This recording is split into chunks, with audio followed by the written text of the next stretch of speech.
Alors donc aujourd'hui nous allons parler de la béatitude qui concerne la miséricorde.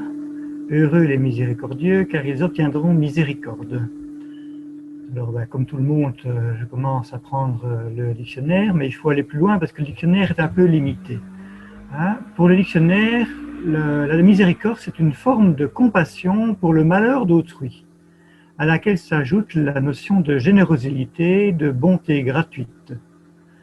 Et le dictionnaire ajoute: cela fait partie des principaux devoirs du croyant pour les religions monothéistes et est une caractéristique de Dieu. Alors déjà, fait partie des principaux devoirs, ça peut être un peu rébarbatif. Comment est-ce que la miséricorde est un devoir? En tout cas, ça nous dit une chose, c'est que ce n'est pas, je dirais, optionnel pour le chrétien. La miséricorde, donc, considéré comme un des principaux devoirs du croyant. Maintenant, si nous faisons tout ce que nous vivons, je dirais, du point de vue religieux, comme si c'était par devoir, nous n'irons pas très loin. C'est ce que je vais essayer de montrer d'ailleurs dans cette petite allocution. C'est que, en fait, il faut plutôt apprendre à recevoir cette miséricorde de Dieu que de voir ça comme un devoir à réaliser, parce qu'on peut faire autant d'efforts qu'on veut, on arrivera plus ou moins, mais certainement pas au point où le Seigneur le veut, puisque le Seigneur dit aussi: soyez miséricordieux comme votre Père est miséricordieux. Alors le Robert, lui, il ajoute encore une autre notion. Il dit: la miséricorde, c'est une pitié par laquelle on pardonne aux coupables. Ouh là là, les mots. Hein, bon. Alors, je préfère déjà compassion que pitié. Hein. Pitié, ça fait un peu, je dirais, à la limite pour fou, quoi. Hein. Et alors, coupable, je dirais, c'est un peu difficile peut-être à avaler, mais ça peut peut-être quand même nous faire réfléchir quand nous avons à appliquer la miséricorde vis-à-vis des autres. Parce que c'est pas la première fois que j'entends des gens qui disent: bah oui, mais parfois c'est facile, hein, de pardonner, mais celui-là, tu ne sais pas ce qu'il a fait, etc. Ben oui, justement, par définition, il est coupable. Hein. S'il n'était pas coupable, s'il avait 36 excuses, tu n'aurais même pas l'occasion d'observer la miséricorde, ce serait juste la justice. Hein. Donc on parle bien finalement d'aller plus loin que la justice. La miséricorde va plus loin que la justice. Hein. Il y a Saint Jacques d'ailleurs qui nous dit que donc le jugement est sans miséricorde pour celui qui n'a pas fait miséricorde, mais la miséricorde se moque du jugement. Donc la miséricorde finalement est ce qui permet de passer, je dirais, presque d'une certaine manière, à accomplir la justice telle que Dieu la conçoit. Hein. La justice humaine, elle peut être sans miséricorde. La justice de Dieu, elle est toute empreinte de miséricorde. Et je dirais, dans la mesure où on accueille pleinement la miséricorde de Dieu, la justice, finalement, on s'en moque, hein, pas comme quelqu'un qui dit: oh, je m'en fous. C'est pas ça du tout. C'est en fait, on sait très bien que Dieu est bon, hein, on veut le chanter. Hein, et donc Dieu ne va pas, je dirais, son désir, ce n'est pas de nous attraper au premier tournant. Hein. Alors dans la définition de miséricorde, il y a des choses que les encyclopédies ne mettent pas, mais au niveau de la Bible, on trouve l'étymologie. Hein, le mot rahamim, c'est un acte de grâce fondé sur la confiance. Ça, c'est déjà intéressant aussi. On a un supplément, hein, d'informations. Bon, acte de grâce, on avait déjà dit dans la définition dictionnaire, acte de bonté gratuite finalement. Mais fondé sur la confiance, c'est intéressant.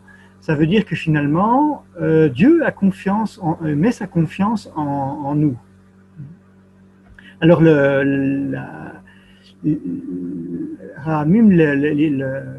ça vient de Rehem, qui est le ventre maternel. Hein. Ça, vous avez déjà entendu souvent ceux qui ont connu le Père Mussien en parlaient, quand il parlait d'entrailles de miséricorde.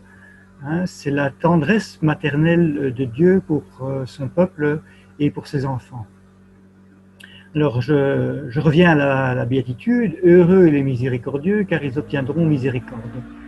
La manière de s'exprimer, ça pourrait faire penser que ce qui est premier, c'est que nous soyons miséricordieux, et qu'ensuite Dieu fera de même. Alors qu'en fait, nous savons bien que c'est de Dieu que vient toute miséricorde. C'est l'amour de Dieu qui est premier. Il est mort pour nous alors que nous étions encore pécheurs. Donc il ne s'agit pas du tout de dire je vais être miséricordieux, comme cela Dieu sera miséricordieux.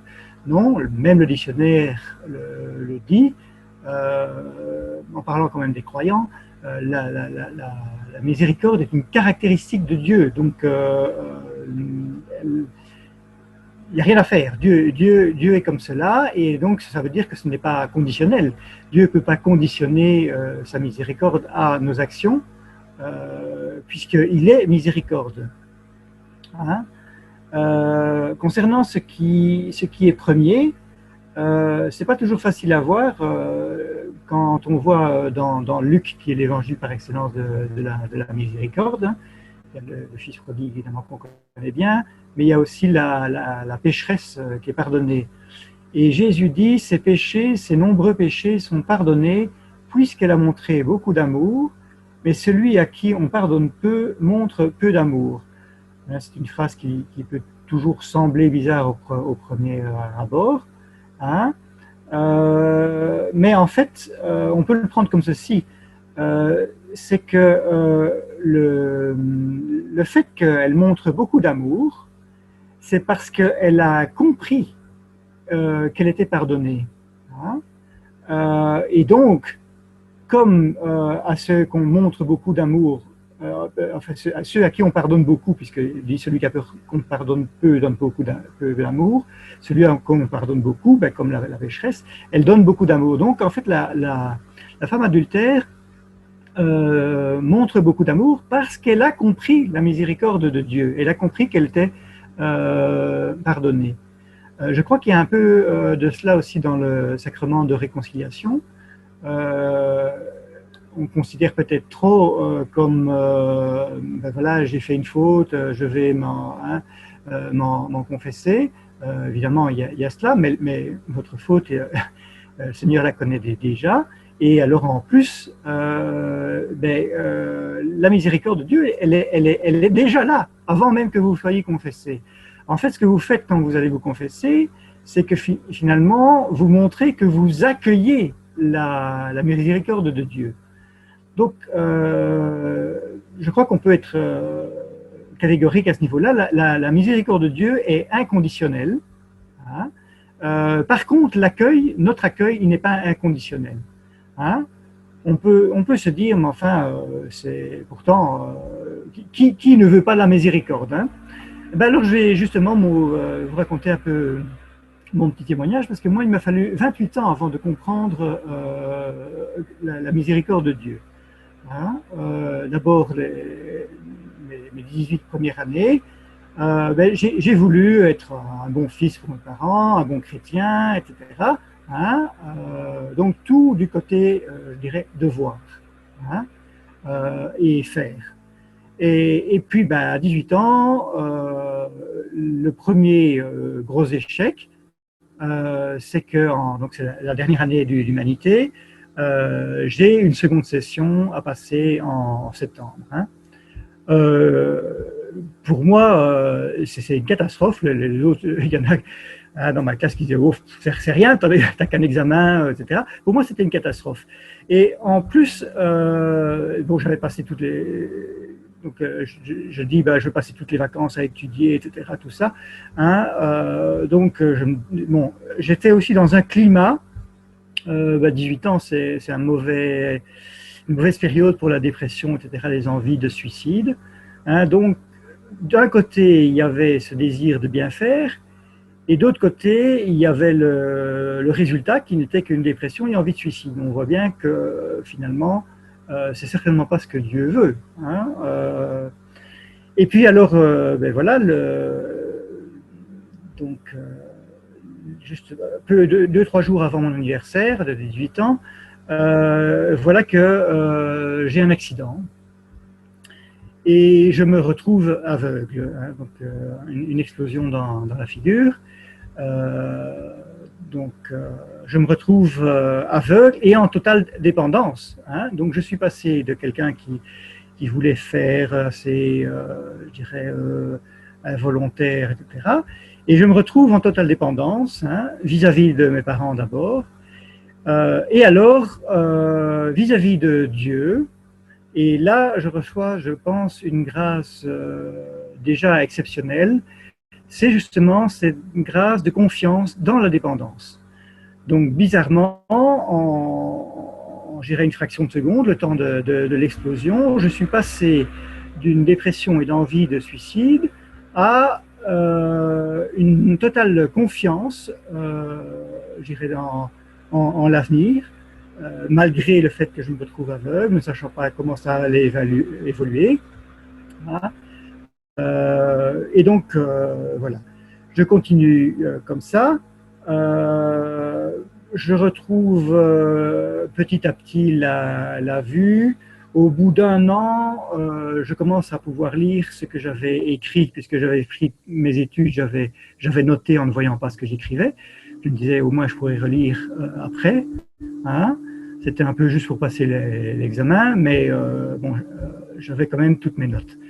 Et puis donc, je poursuis donc avec des études d'informatique, hein, et je me lance dans le travail professionnel en ayant là plus ou moins une vue valable, hein, et voilà que je recommence à faire, hein, de nouveau, je dirais pas par moi-même, en oubliant même un peu le Seigneur, en voulant ben si, en voulant l'amour du Seigneur, en voulant le mériter, encore toujours, c'est quelque chose en fait qui est assez classique. Hein. Tant qu'on n'a pas découvert, je dirais, cet amour de Dieu, cette miséricorde infinie, on a une tendance je dirais, à en vouloir faire plus que ce qu'il faut pour mériter l'amour de Dieu. Hein. Alors, donc, je recommence donc à reprendre les mêmes travers, si on veut.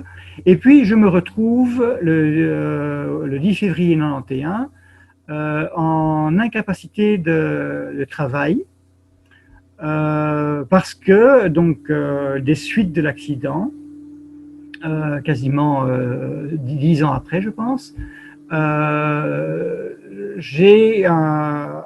je dois être réopéré d'un œil. Et donc, je dirais, grâce à ça, je suis en incapacité de travail, ce qui me permet de prendre part avec quelques amis à une petite retraite. Hein. Donc, entre l'accident et tout le temps où j'ai pris les études, le travail, etc., ben, Dieu, finalement, retraite, pas une seule retraite, hein, je n'y pensais même pas. Et voilà que, grâce à cet événement, je me retrouve à cette retraite. Et là, donc, après avoir communié, 10 février 91, c'était le matin, je suis vraiment envahi par la miséricorde de Dieu. Je perçois vraiment très très fort la miséricorde de Dieu. Et là, bizarrement, je suis surpris moi-même. Je vois que je résiste. Hein. En fait, je n'arrive vraiment pas à accepter que l'amour de Dieu puisse être gratuit. Hein. Et qu'en fait, d'autre part, ça demandait aussi d'accepter que je ne suis pas bon. Et que Dieu, pour lui, ben, il veut me montrer sa miséricorde, hein, et moi, je veux la mériter. Donc, en fait, je ne suis pas sur la même longueur d'onde que Dieu, d'où ce combat.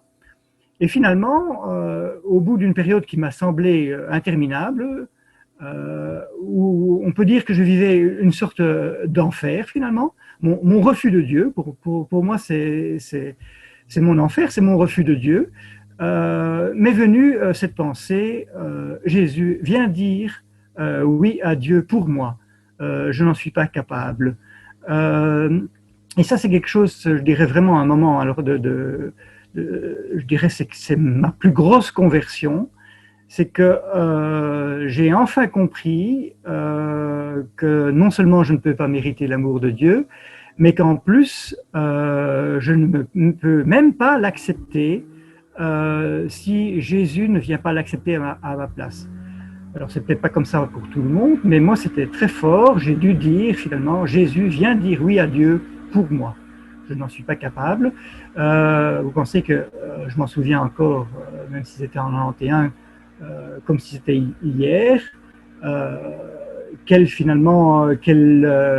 abaissement de devoir constater que tout est miséricorde.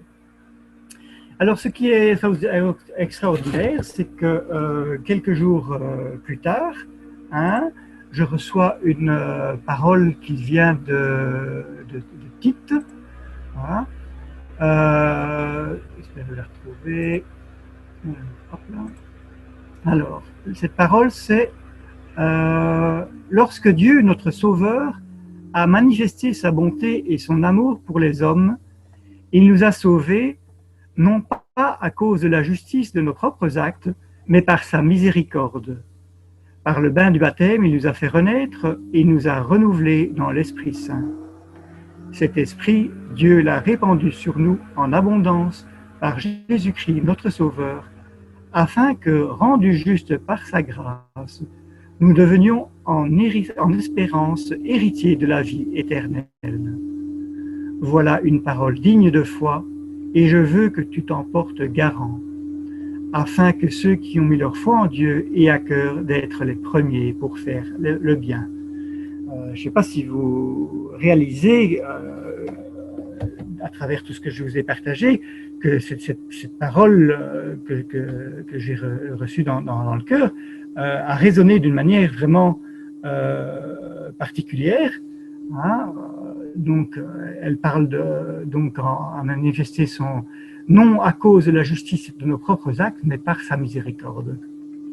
Alors, je crois que c'est ce que je voulais vous partager essentiellement aujourd'hui.